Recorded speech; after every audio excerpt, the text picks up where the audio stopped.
Is this the place you were talking about? The base of Irminsul?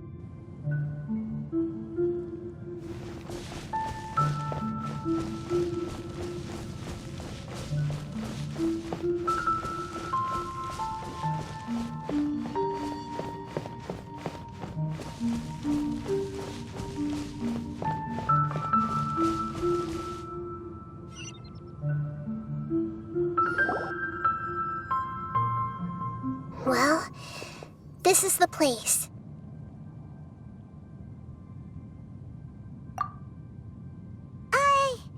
We're here to find Greater Lord Rukkhadevata, right?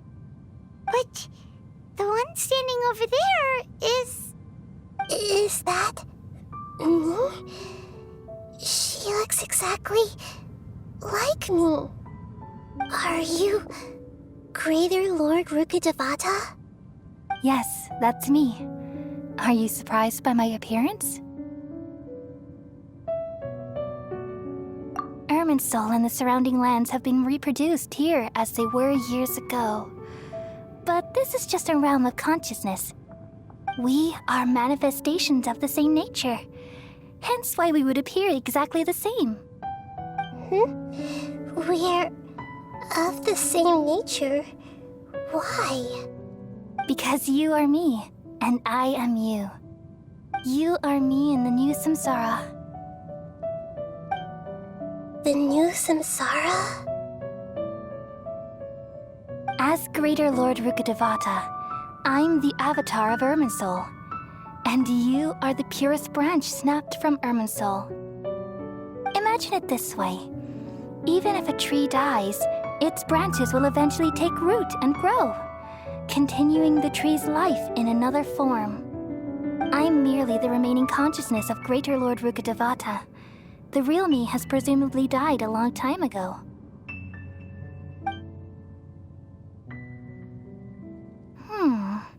Judging from your appearance, I've probably been dead for 500 years. But you're finally here. My new self in the samsara. If this is true, then am I going to be a great Archon like you someday? Though we share the same nature, our fates are bound to be different. All things have their own fate. When a branch grows into a mature tree, it won't be the same as the original tree. That's why fate is the ultimate knowledge, isn't it? That's a great insight. Yes, very good. It's also precisely why you won't become like me. Really? But perhaps you may become an even greater Archon than I. I already see a determination in you that I didn't possess in my time, and the future that it leads you to will be yours alone. Along with the blessings from your past experiences. Don't worry. The growth of wisdom is like that of a plant. You only need to wait quietly for the flower to bloom. Come to think of it, the sages never had the faintest inkling of the meaning of wisdom. Thank you.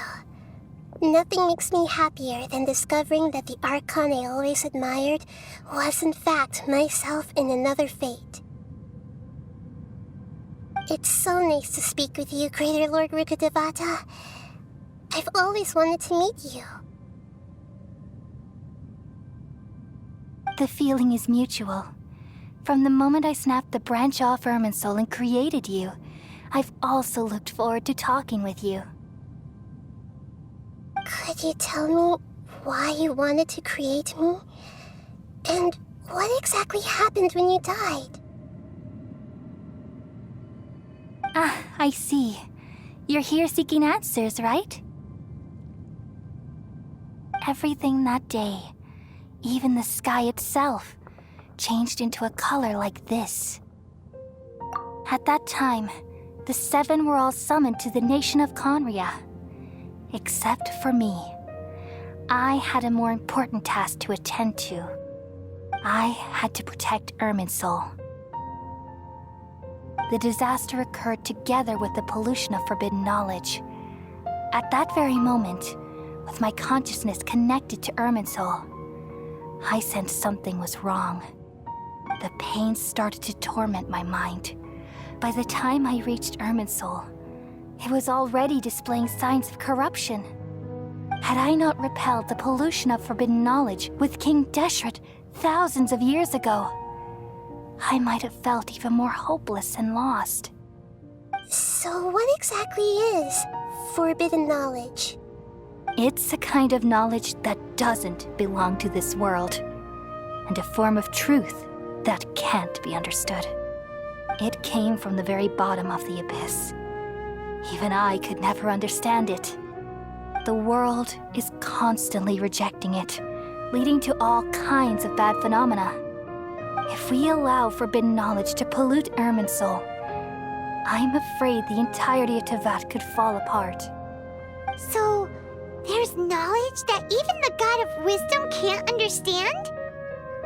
At that time, I knew I couldn't repel the forbidden knowledge with my strength alone.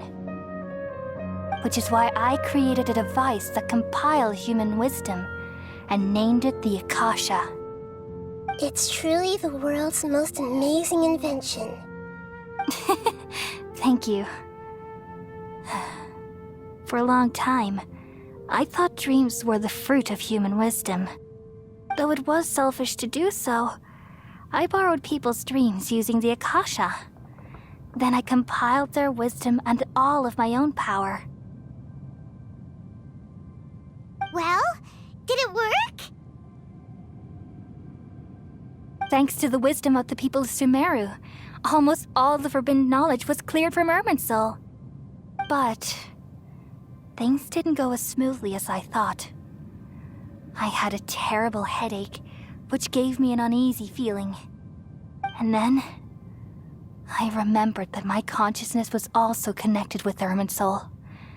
It brought me knowledge and wisdom, but vile corruption as well. From the very beginning, my existence had been polluted by the forbidden knowledge. Oh no. How could that happen? I've experienced that pain in your consciousness. It must have been a horrible experience. Yes, but my feelings weren't important. The important thing was that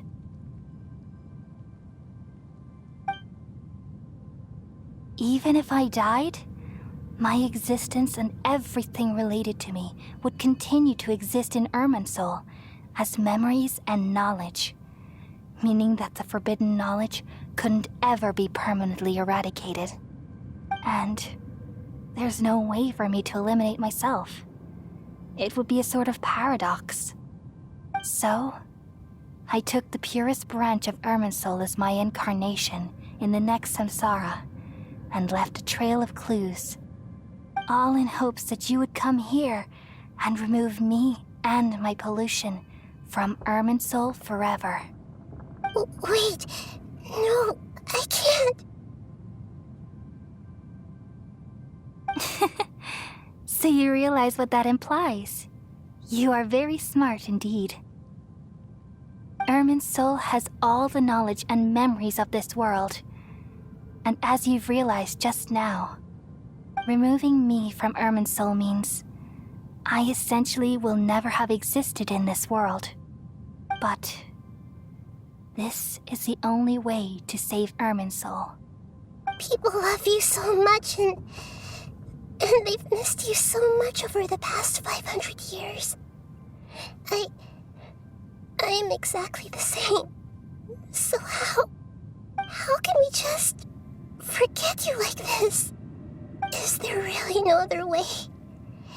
There must be something else I can do. You're the god of wisdom, Buer.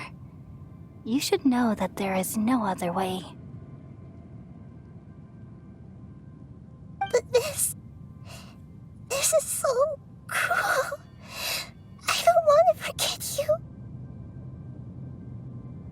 No need to feel so sad, Buer. As someone who delights in wisdom, you should feel joy at finally finding the answer. These are the words in their entirety, the answer you've been seeking all along. let the world completely forget me.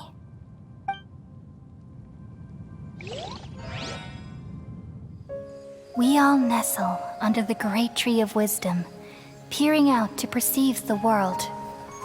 From the earth and from the rain, we perceive its wonders, until we become a white bird to perch atop a branch, and finally snap off the most important leaf.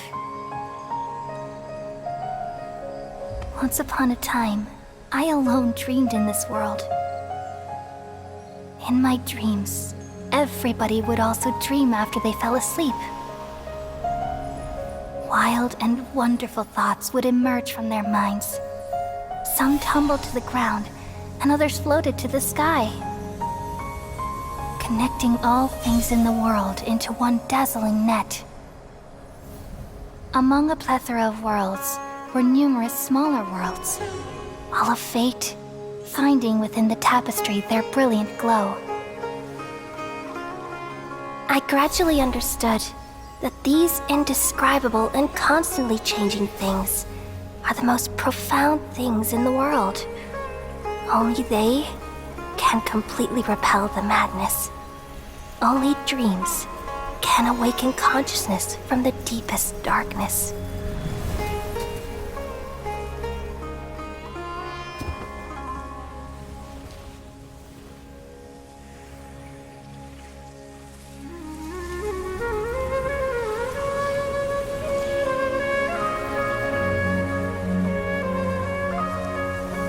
I'm the one who posed this question, yet also the one who sought a solution. Saving the world with the dreams of the people used to be my answer. And now, you've also found your own answer, and I shall return all the dreams to the people.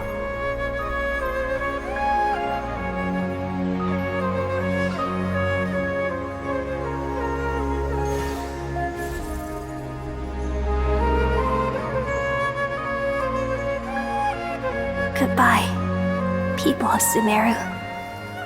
May you be blessed tonight with the sweetest of dreams.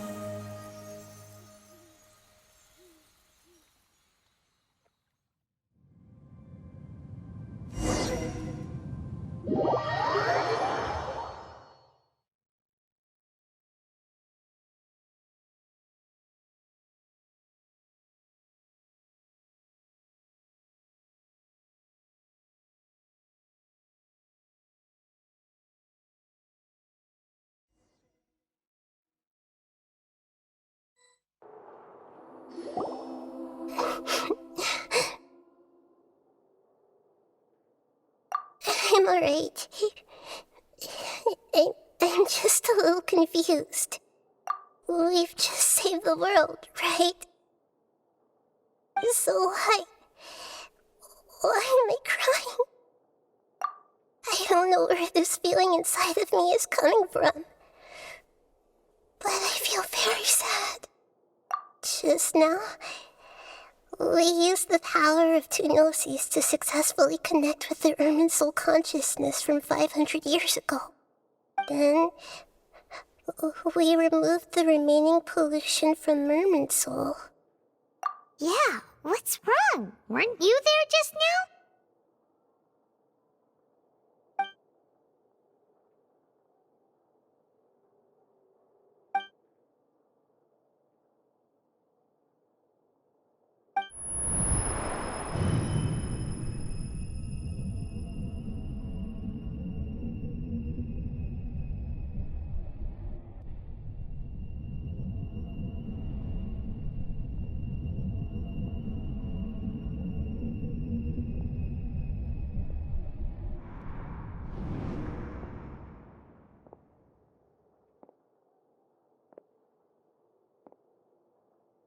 Huh? That sound. Traveler! Paimon! I've been waiting here far too long. But finally I have the chance to be alone with you. All the precious time I wasted has finally paid off. The doctor! What have you done? Just a type of sound wave that can quickly put defenseless people into a dream. As I expected. It doesn't have any effect on gods. This is the only thing of interest I found among the sage's research. I thought I'd take it for a little spin. Don't worry. I know you would never forgive me if I actually killed them. I'm here to negotiate with you. Naturally, I won't do anything dangerous that could potentially damage our relationship. Negotiate with me? I heard you had already left Sumeru. Why are you here again now? I left Sumeru, but I also stayed in Sumeru. Even the God of Wisdom is restricted by the habits of cognition. How disappointing. You mean there are many different versions of you in this world? An astute guess. Even the same individual will have different cognitions at different ages. A long time ago, I made a major decision in hopes of preserving all my perspectives of how I observed the world. Observation is the first step of any experiment, but observing the current world doesn't satisfy me. It lacks an important dimension, that of time. So I saved segments of all my ages and made them into independent individuals. That's all there is to it. Indulge me. How does the God of Wisdom find my method of seeking knowledge? It's an insult to the very concept of life. Life inherently has many rules and restrictions, each with its own significance and reason to exist. They can't be broken on a whim. Good. Amazing, even. Indeed, it's difficult for humans to make peace with themselves, not to mention oneself from a different period. Since you are in the academia, why wait until now to show up? You could very well have stopped us and helped that fake god. Simple. Let me ask you this. Would any staff member ever help the subject in the middle of an experiment? It was my experiment. So why should I interfere with the results? The academia saw the plan to create a god as their ultimate goal, yet you only saw it as an ordinary experiment. You really are crazy. If the experiment succeeded, you would have had a new god on your hands. How would you have faced your own god then? Would you still take the same stance? Would you still hold the same view of yourself? I'm first and foremost a scholar. These results should be left to the judgment of the hypothetical me confronted with that outcome. But you're right. And that's exactly why I'm disappointed with the conclusion of this experiment. As an individual, you don't have any sense of belonging. You seem to have even fewer convictions than a typical scholar. Oh no, I certainly have my own convictions. They just don't fit your standards, that's all. All right, that's enough conversation for today. The experiment is over, and it's time to tidy up the equipment and reclaim any useful materials. For example, the Gnosis. Lesser Lord Kusanali, you're an intelligent Archon. I'm sure you understand the disparity in our combat abilities at this time. Besides, you have no way to use that Electro-Gnosis in battle. Didn't you say you were here to negotiate with me? Somehow, it's starting to seem like you intend to take it by force now. I'm merely stating a fact. After all, I'm also a scholar. Naturally, I hope to show proper respect and dignity to the God of Wisdom. Your hypocrisy is built on absolute confidence. I understand your scheme, but... what if I were to destroy the Gnosis now and awaken the heavenly principles? Awaken the heavenly principles? Do you think that's really possible? The heavenly principles have been silent for many years, but the Gnosis are symbols of their control over Tevat and all the laws. Will the destruction of a Gnosis attract the attention of the heavenly principles? And if so, how do the Fatui plan to deal with the consequences? Do you dare to gamble such a possibility with me? Gamble? How surprising. I thought you would show evidence or use rigorous reasoning to prove your point.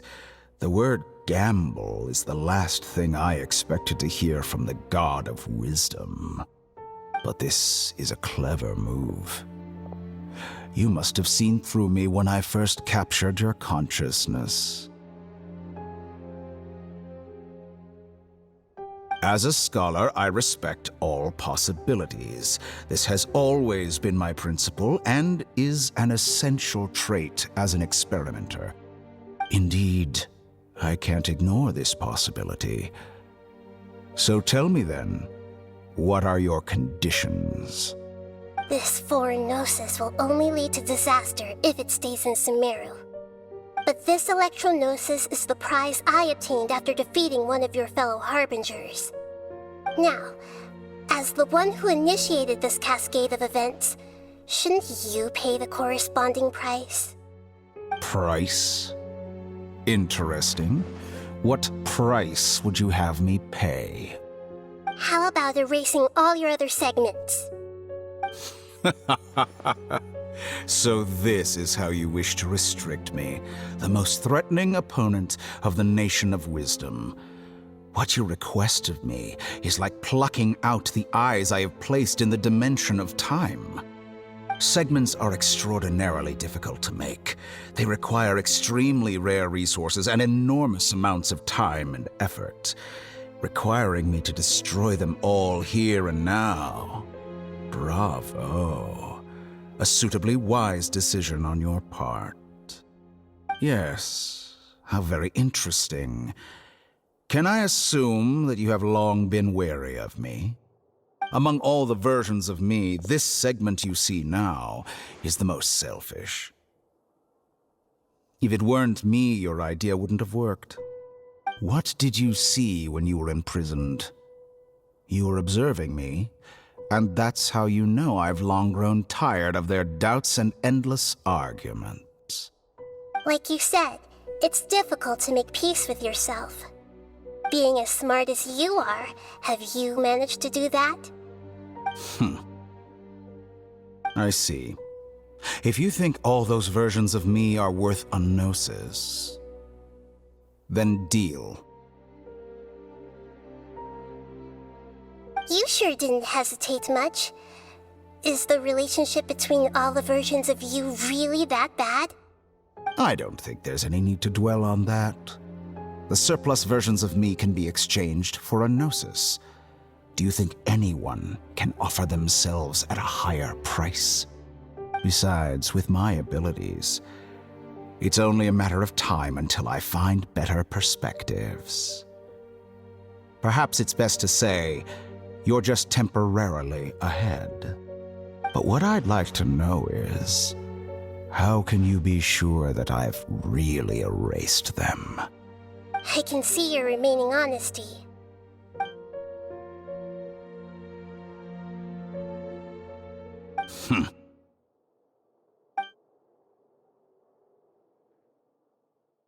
What a ridiculous decision!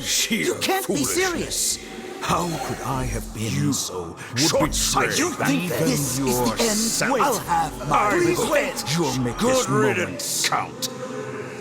You will regret this! Well, have you confirmed that it's complete? Here, take it. The future of Sumeru City will be in my hands alone. I will shut down the Akasha and let curiosity and the thirst for knowledge drive the realm of academics once again. There won't be any further gaps for you to exploit. It truly pains me that my academic achievements have never been appreciated in my homeland. Of course, I have no interest in being rejected by this city for a third time. Another chess piece. And where is your dendrognosis?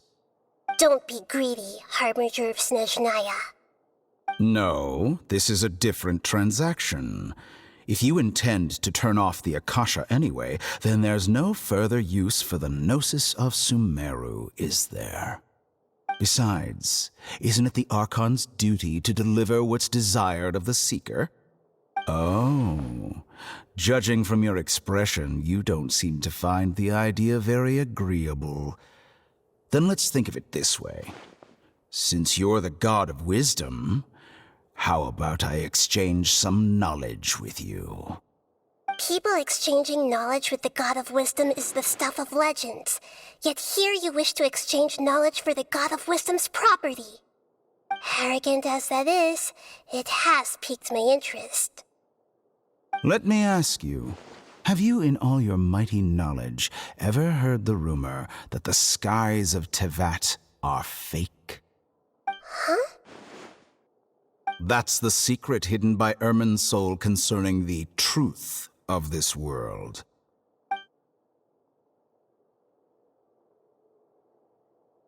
Once I finish telling you about this, it will be time for me to say goodbye. With negotiations, we've all gotten what we wanted.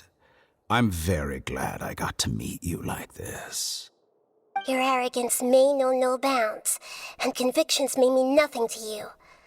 But I'll still listen to what you have to say.